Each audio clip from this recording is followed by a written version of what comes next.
ဒီအိတ်လေးကနောက်ထပ် project တစ်ခုလုပ်နေရဖြစ်ပြီးတော့မပြီးသေးပါဘူးเนาะလူငယ်ရစားလို့လူကြီးဆုံးအဆင်ပြေပုံစံလေးပါ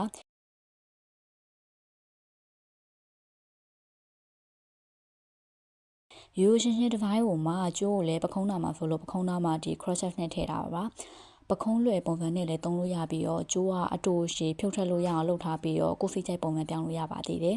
ဒီကွင်းလေးတွေကိုဖြုတ်လိုက်လို့ရှိရင်ပခုံးတင်လွယ်တဲ့အိတ်လေးရပါမယ်လက်ကကင်တဲ့ပုံစံမျိုးလေးနဲ့လည်းပေါ်တက်တွေမှာသုံးလို့ရပါတယ်ပြီးတော့တကြိုးလေးကိုမှခက်ရှည်ရှည်လေးလွယ်ချင်လို့ရှိရင်လည်းကျိုးကိုလိုတလိုချိန်ညှိလို့ရတာဖြစ်တဲ့အတွက်နေ့စဉ်ထားလာပဲသုံးမလားရုပ်တက်အလုပ်သွားအစားပွဲတက်တွေထိပါအကုန်ဆင်ပြေတဲ့အိတ်လေးပါ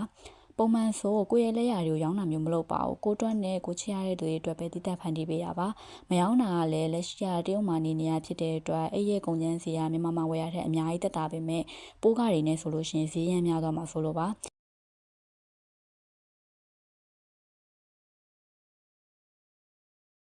အိတ်လေးကအထက်အိတ်လေးနဲ့တလိုင်းလေးတက်ဖို့တော့ကြံပါသေးတယ်